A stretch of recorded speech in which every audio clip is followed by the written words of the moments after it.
পালকিচর সমুদ্র সৈকত, যাকে স্থানীয়রা পালকি নামে ডাকে।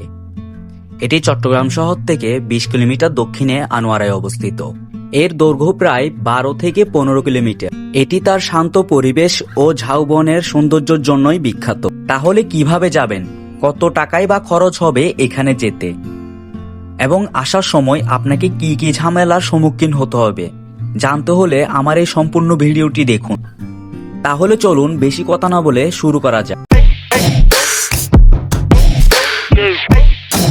আসসালামু আলাইকুম এভরিওয়ান, কেমন আছেন সবাই?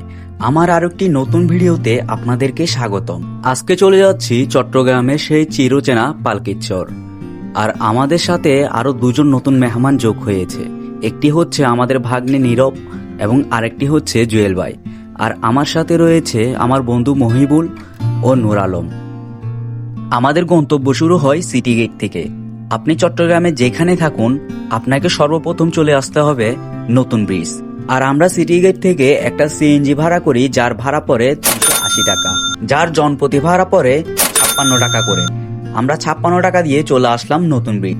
এখানে আসলে আপনি কিছু লোকাল বাস পেয়ে যাবেন, যেগুলো যায় চৌমনি পর্যন্ত, যার ভাড়া পড়ে ৫০ টাকা। আমরা এই ৫০ টাকা দিয়ে চৌমনি না গিয়ে কিভাবে কম টাকায় যাওয়া যায় তা ভাবছিলাম। তখন দেখি ওইখানে কিছু টেম্পু রয়েছে যেগুলো যায় মজ্জারটেক পর্যন্ত, আর মজ্জারটেক পর্যন্ত ভাড়া পড়ে ২০ টাকা। আমাদের এ পর্যন্ত জনপ্রতি খরচ হয় ৭৬ টাকা করে। আর মজ্জারটেক আসলে আপনি অনেকগুলো সিএনজি পেয়ে যাবেন, যেগুলো পালকিচর পর্যন্ত যায়, যার ভাড়া পড়বে আপনাকে ৫০০ থেকে ৬০০ টাকা। আপনি দরদাম করে নিবেন। আমরা দরদাম করে একটা সিএনজি ঠিক করি, যার ভাড়া পড়ে ৩০০ টাকা, যেটি আমাদেরকে পালকিচর পর্যন্ত নিয়ে যায়, যা জনপ্রতি পড়ে ৬০ টাকা করে। আমাদের এই পর্যন্ত পালকিচর আসতে খরচ হয়েছে ১৩৬ টাকা। কি ভাবছেন, ১৩৬ টাকা দিয়ে পালকিচর আসলাম, আবার কি ১৩৬ টাকা দিয়ে যেতে পারবো? তা কখনোই সম্ভব না। কেন সম্ভব না তা জানতে হলে ভিডিও শেষ পর্যন্ত দেখুন। আপনাদেরকে যেমন যাওয়ার ভাড়াটাও বলেছি, ঠিক তেমন আসার ভাড়াটাও আপনাদেরকে বলবো। অবশেষে সিএনজি আলা মামা আমাদেরকে নিয়ে আসে পালকিচর। এখানে আসার সাথে সাথে আপনার চোখে যেটি পড়বে সেটি হচ্ছে এই বিশাল সমুদ্র, যা তার বিশালতা উজাড় করে আপনাকে স্বাগতম জানাচ্ছে। আর তার মাঝে রয়েছে অনেকগুলো জাহাজ, যেটি আপনাকে মনে করিয়ে দিবে আপনি সমুদ্রে এসেছেন। পালকিচর মূলত শান্ত স্বভাবের। যারা নিরিবিলি সমুদ্রে দেখতে চান, তারা পালকিচর চলে আসতে পারে। আপনারা চাইলে এখানে পরিবার নিয়েও আসতে পারেন। এটি পরিবার নিয়ে আসার উপযোগী। আপনারা চাইলে পতেঙ্গা সমুদ্র সৈকত থেকেও এখানে আসতে পারেন। পতেঙ্গা সমুদ্র সৈকত থেকে কিছু স্পিড বোট পেয়ে যাবেন, যেগুলো আপনাকে পালকিচর এসে নামিয়ে দেবে। পতেঙ্গা সমুদ্র সৈকত থেকেও এখানের পরিবেশটা অনেক ভালো। যারা মূলত মানুষের কোলাহল তেমন একটা পছন্দ করেন না, প্রকৃতিকে খুব কাছ থেকেই দেখতে চান, তাদের জন্য এই পালকিচর সমুদ্র সৈকতটি অনেকটাই ভালো হবে। আর আমরা গিয়েছিলাম ঈদের ৫ম দিন, তখন মানুষ একটু বেশিই ছিল। অন্য সময়ে মানুষ তেমন একটা বেশি থাকে না। তখন সমুদ্র তার আসল সৌন্দর্য আপনার সামনে তুলে ধরবে।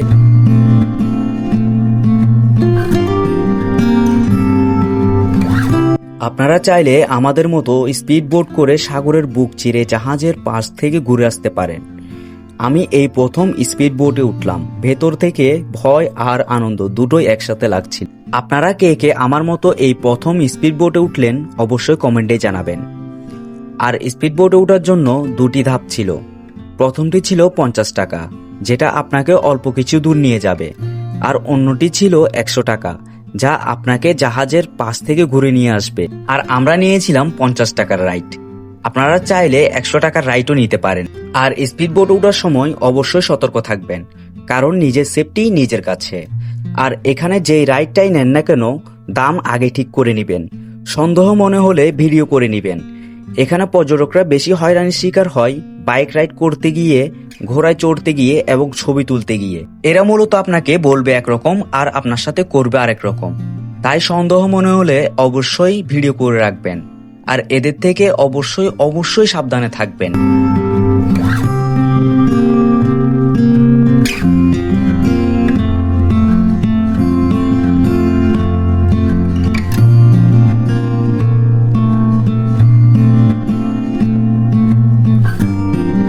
এখানে অনেকগুলো ছোটখাটো দোকান রয়েছে, যেখানে আচার, চকলেট, বাদাম, কাপড় ইত্যাদি বিক্রি করে। চাইলে এখান থেকে কিছু কেনাকাটা করতে পারেন। আর এখানে আসলে অবশ্যই সূর্যাস্তকে মিস করবেন না। সমুদ্রের সৌন্দর্য তখনই বৃদ্ধি পায় যখন সমুদ্রের বুক চিরে সূর্যটা ডুবে যায়। আকাশে সূর্যের লাল নীলিমা ভাব, আর আপনি সমুদ্রের পাশে দাঁড়িয়ে তা দেখছেন। এই দৃশ্যটি আপনার জীবনের একটি স্মরণীয় দিন হয়ে থাকবে। সূর্য দেখা শেষ হলে এবার পালা চলে আসা। তো এবার বলি, আপনি আসবেন কিভাবে? আসার সময় আপনার কি কি ঝামেলা পোহাতে হবে। আমি প্রথমে বলেছি, মসজিদ টেক থেকে পালকির চর পর্যন্ত নিয়েছিল 300 টাকা। এখন এই ভাড়াটা কিভাবে 500 থেকে 600 টাকায় রূপান্তরিত হয় আমি বুঝতে পারি না। এখানে যারা সিএনজি চালায় কিংবা অটো চালায় তারা পুরোপুরি একটা সেন্টিগ্রেড। পালকির চর থেকে মসজিদ টেক পর্যন্ত আমাদের ভাড়া চাই 500 থেকে 600 টাকা। এর নিচে কোনো সিএনজি আসতে চাইছে না।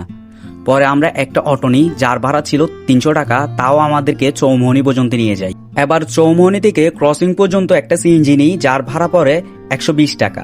আপনারা এই ভুলটা করবেন না।